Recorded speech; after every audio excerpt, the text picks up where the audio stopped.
केदारनाथ धाम के आज से खुल गए कपाट, जानिए मंदिर की क्या है कहानी। पांडवों और नर नारायण से जुड़ा है इतिहास। 12 ज्योतिर्लिंगों में से एक केदारनाथ धाम में भगवान शिव शिवलिंग रूप में विराजित हैं। हिमालय क्षेत्र में स्थित केदारनाथ धाम करीब 6 महीने बंद रहता है और गर्मियों में भक्तों के लिए खोला जाता है। भगवान केदारनाथ धाम के कपाट विधि विधान के साथ आज 2 मई 2025 शुक्रवार को सुबह 7 बजे आम भक्तों के दर्शन के लिए खोल दिए गए हैं। बड़ी संख्या में भक्त पहले दिन बाबा केदार के साथ ही अखंड ज्योत के दर्शन कर रहे हैं। भगवान शिव के इस धाम का इतिहास भगवान विष्णु के अवतार नर नारायण, पांडव और आदि गुरु शंकराचार्य से जुड़ा है। जानिए केदारनाथ धाम से जुड़ी खास बातें।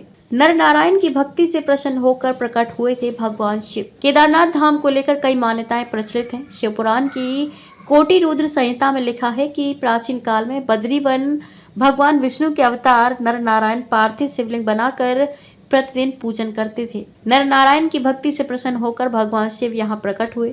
शिव जी ने नर नारायण से वरदान मांगने के लिए कहा। तब नर नारायण ने वरदान मांगा कि भगवान शिव सदा के लिए यहीं रहें ताकि अन्य भक्तों को भी भगवान शिव के दर्शन आसानी से हो सके।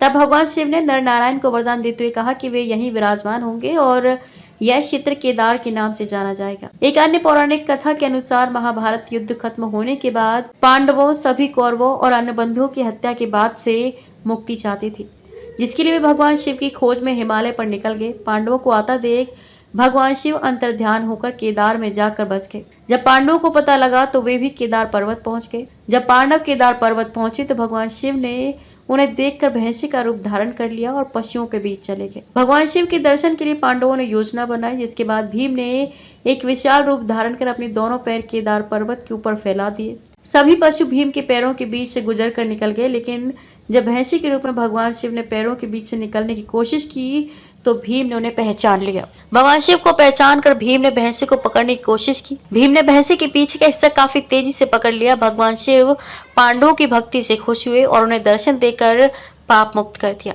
कहा जाता है कि तभी से भगवान शिव को यहाँ भैंसे की पीठ की आकृति के रूप में पूजा जाता है। मान्यता है कि भैंसे का मुख नेपाल में निकला, जहाँ भगवान शिव पशुपतिनाथ के रूप में पूजे जाते हैं। केदारनाथ धाम में स्वयंभू शिवलिंग स्थापित है। मान्यता है कि स्वयंभू शिवलिंग का अर्थ है जो स्वयं प्रकट हुआ।